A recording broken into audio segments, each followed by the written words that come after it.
Okay, so thank you for the invitation to talk. What I'd like to tell you about today is work over the past few years that my laboratory has been involved in that takes a central paradigm in molecular biology in which the heritable information in DNA is copied to RNA, and then the triplet codons within messenger RNAs are decoded to produce proteins or polymers of the 20 naturally occurring amino acids. And we saw from Greg's talk how we can do classical protein engineering by manipulating the sequences of natural proteins to make pharmaceutically useful molecules. We've been interested in a distinct question, which is, proteins are built up of a very conservative set of chemical building blocks, and what if we could introduce into cells the ability to encode the synthesis of proteins not just containing the 20 natural amino acids, but additional chemical building blocks that biology may never have used or never have seen before. So what if we can use, ultimately, the information in the cell to encode the synthesis of proteins containing new building blocks, new amino acids, new unnatural amino acids, and ultimately to think about using the paradigm by which the cell makes proteins to encode the synthesis and evolution of entirely unnatural polymers. So if we take nucleic acid sequences, these define the starts of genes, the ends of genes, and the sequence of amino acids that are built up in a defined sequence in a polypeptide chain. And then these fold up into defined three-dimensional structures that enable the functions that proteins carry out, the wide range of functions that proteins carry out in a cell. And so we've been interested in developing approaches that allow us to put new types of chemical entity at genetically encoded defined positions in polypeptide chains, single unnatural amino acids or new building blocks, multiple distinct, and ultimately think about how we can use the ways that we end up engineering the cell to make these introductions, to think about how we could build polymers composed of entirely unnatural building blocks within the cell. And I'll say that if we can get to this point to turn protein translation into a generic vehicle for synthesizing polymers, we think that this would impact on a wide variety of things, from our ability to make new types of polymers for materials, to build those in cells, to select those in the same way that we select proteins, as well as to make new types of polymeric therapeutic type molecules. So this gives you a snapshot of where this field really is. We have natural protein synthesis here, and over a number of years, my laboratory and other laboratories have worked on approaches that allow us to put single unnatural amino acids at defined positions in polypeptides within cells, synthesized within cells, multiple identical, multiple distinct, and we're working on converting protein translation into a system for completely unnatural polymer synthesis. At the same time, we've moved these approaches that have been most extensively developed in bacteria into eukaryotic cells, and most recently whole animals, the worm and the fly. And the goal of these approaches is both moving in this direction, is primarily to develop approaches that allow us to understand biology by developing approaches that allow us to put new chemical functionalities into protein that allow us to report on or control what proteins do within the context of a cell. And so all these approaches really rely on engineering the translational machinery of cells. And so since Ada wasn't able to come, I put a few extra slides. I hope it's okay that I take a minute or two extra to tell you a little bit about the basis of protein translation that otherwise Ada would have introduced to you. So really, the fidelity of protein translation is controlled by two processes. That is amino acylation, the process by which an amino acid is recognized by a synthetase enzyme and selectively transferred onto a cognate tRNA. And the specificity of this process is required such that one synthetase enzyme recognizes one amino acid and one cognate tRNA, and therefore sets a unique correspondence between the identity of this amino acid and a particular set of anticodons that in the genetic code correspond to the corresponding codons that amino acid has to be incorporated into proteins in response to.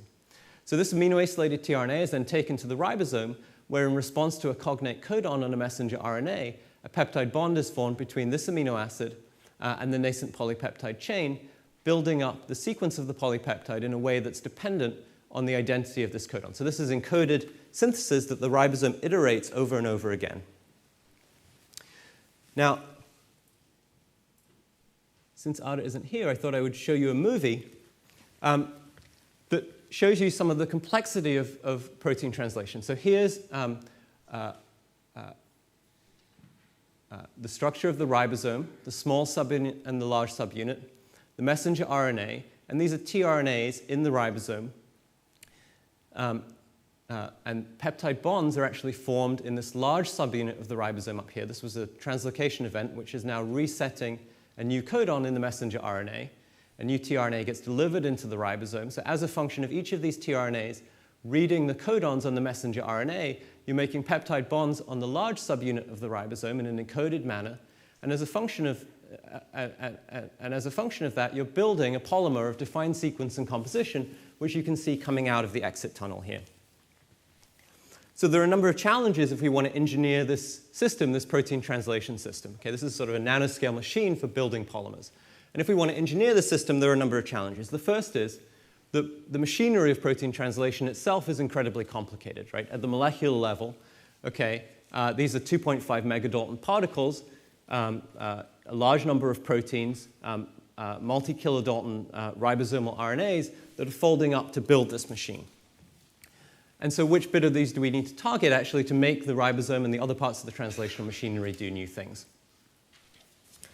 Well, from work of Ada and from the work of Venki Ramakrishnan, whose laboratory this movie comes from, who's one of my colleagues at the LMB, we know that we know something about the structure and the functional parts of the ribosome and the other parts of the translational machinery that we'd like to be able to engineer in order to engineer the system to allow us to put new amino acids into proteins.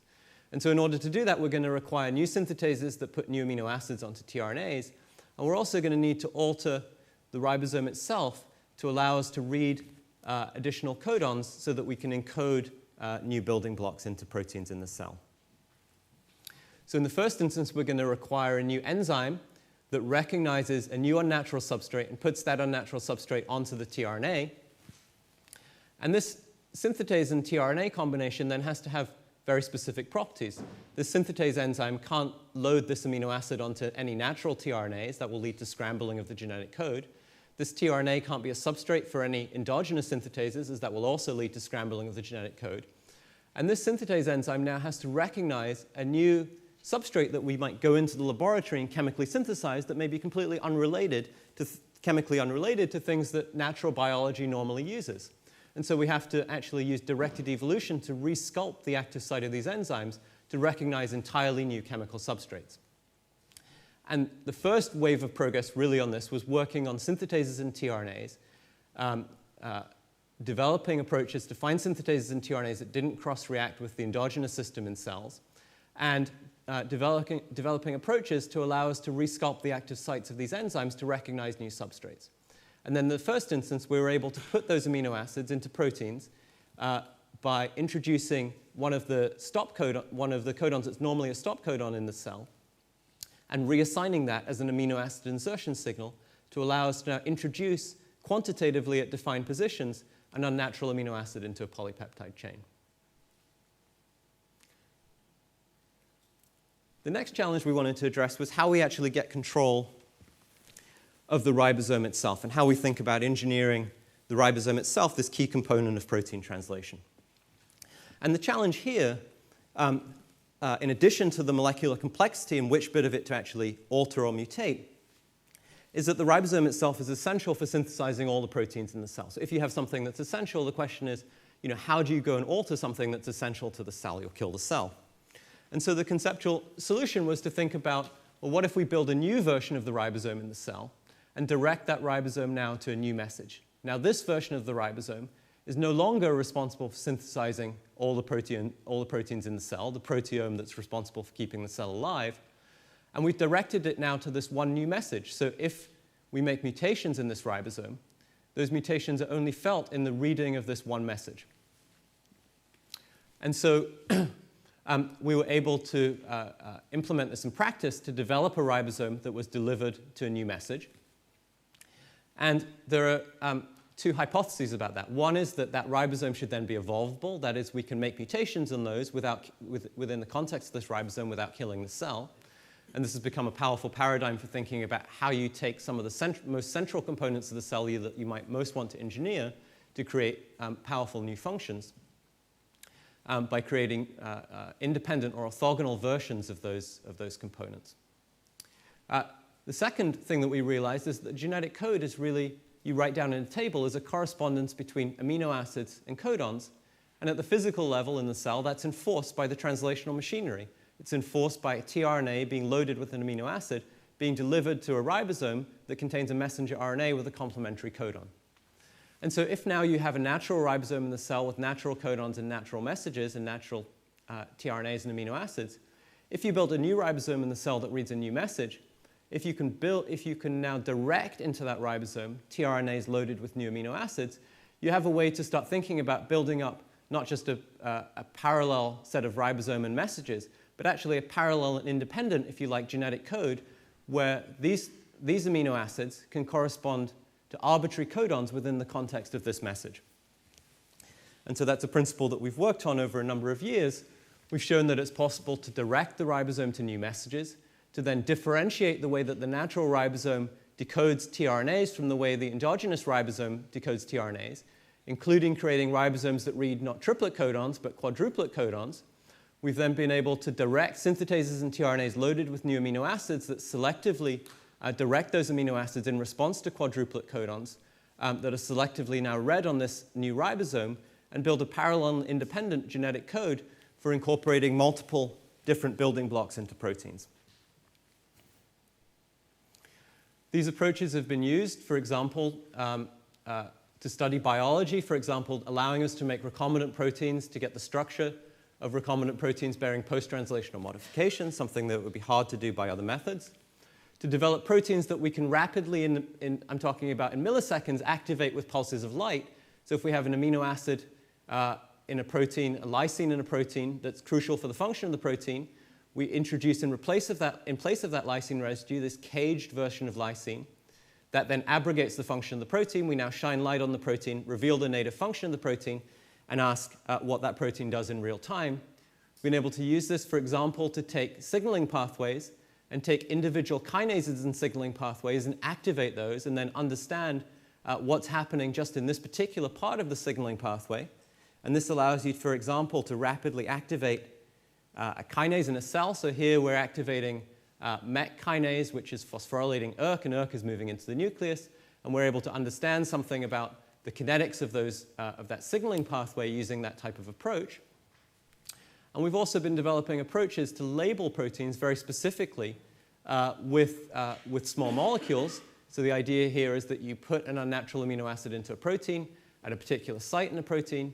You can then do a chemical reaction that selectively reacts with that new amino acid, that chemically distinct amino acid side chain that you've built into the protein.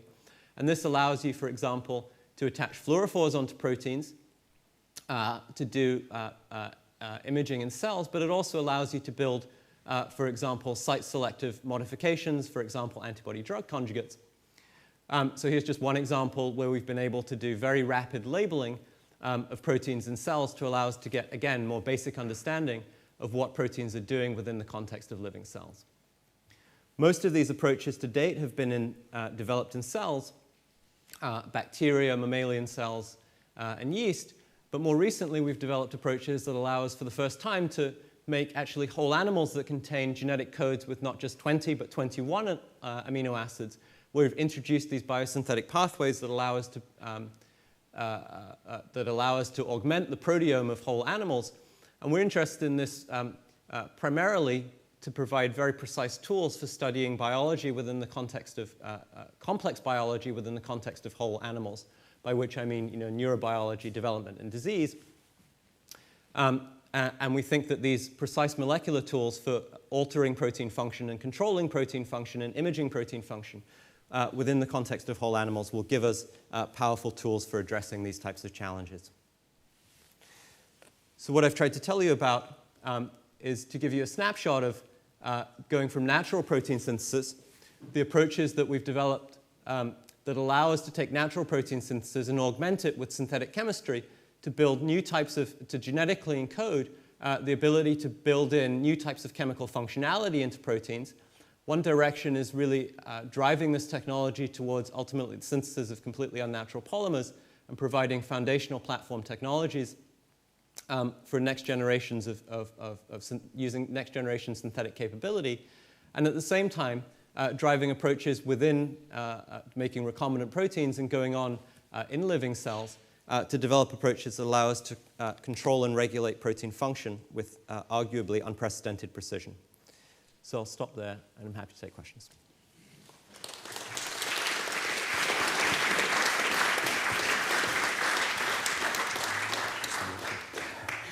Wonderful stuff. So, are there any questions? Yeah, in the red.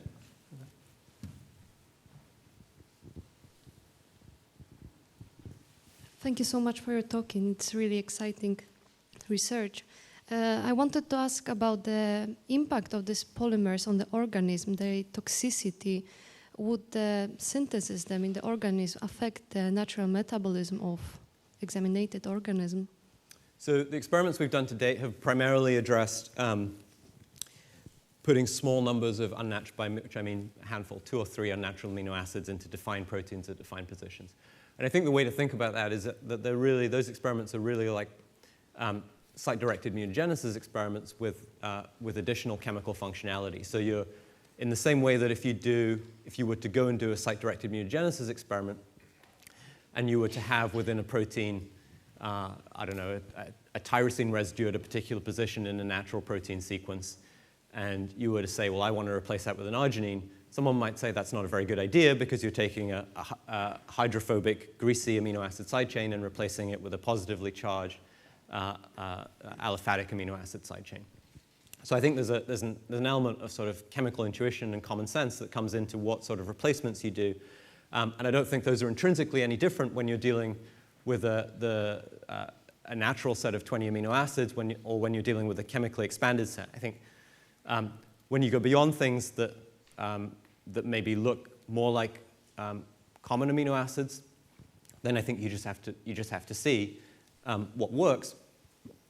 But I think if you take the example of making polymers, what we're talking about is not just making a single polymer sequence in a cell. What we're talking about is actually building repertoires in the same way that Greg talked about building repertoires of antibodies. We're talking about building repertoires of gene libraries that encode repertoires of polymer sequences. And those repertoires of polymer sequences, indeed, some of them might be toxic, some of them might be problematic to the cell. But the point is that Darwinian evolution allows you to find out of those sequences, out of the chemical space that we explore, and out of the combinatorial genetic space that we'll explore, actually things that have the properties that you want.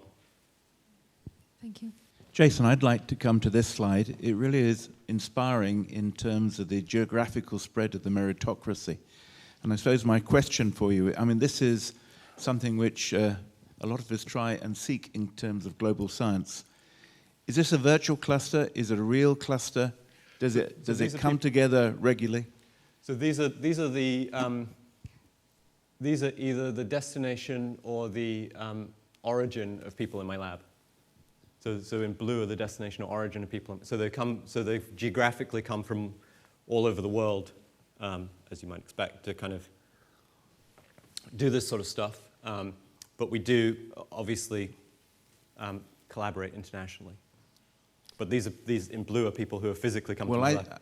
What an accumulation of some of the great establishments in the world, and congratulations, obviously, on your pulling power.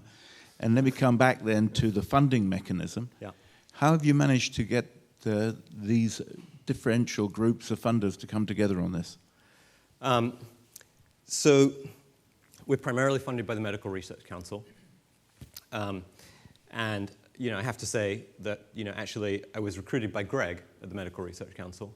And, while I don't know if Greg would like me to say this, it's not really MRC policy, but basically, I came and talked to Greg, and Greg said, well, it sounds like you've done something sensible. Why don't you go and think of something intelligent to do and come back and tell me when you've done it?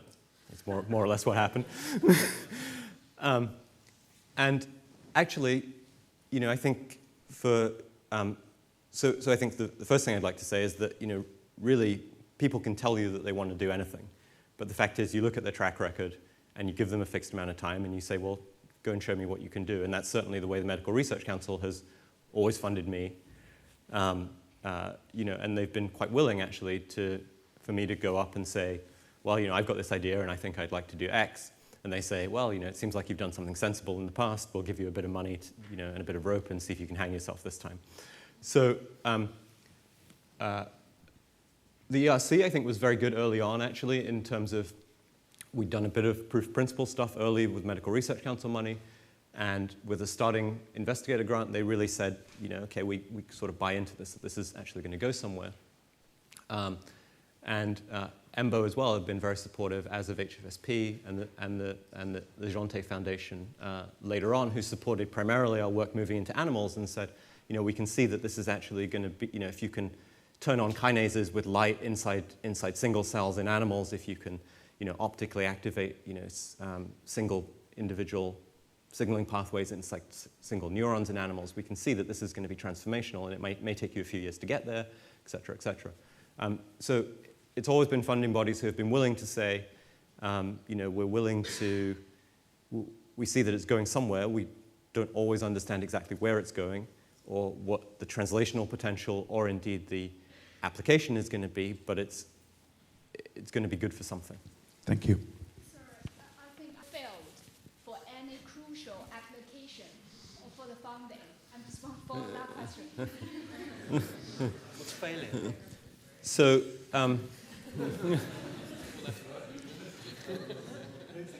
so what I would say about that is that I'm fortunate in that the primary mechanism by which I'm funded is through Medical Research Council and through the Laboratory of Molecular Biology. And the way that really works is that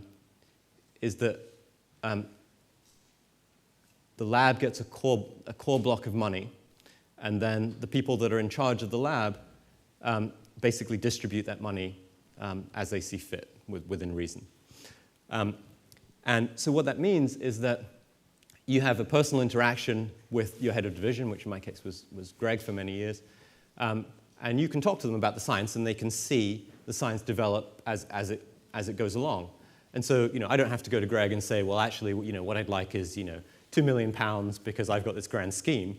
I say, actually, what I'd like is, a postdoc for a year to see if this is going to work, and then, after that, maybe I'll write a grant because actually, and so what that means is that you basically, you have a mechanism which allows you to try things out, and you have, people who are absolutely have fantastic judgment who feed back to you and, and basically give you feedback on whether that's sensible. So it's not like a classical funding mechanism where you're asking for vast amounts of money in general to do something that you don't know that you can do.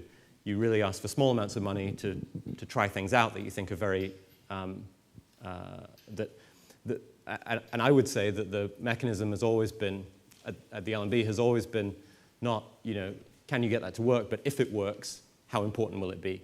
That's always been the mechanism by which I've kind of been funded. And so what that does is it drives you to basically say, well, if you don't do it already, to say, what is the most important thing that I could possibly do, right? And then you work on that, and even if some of them don't work, as long as some of them work, then you've done something important.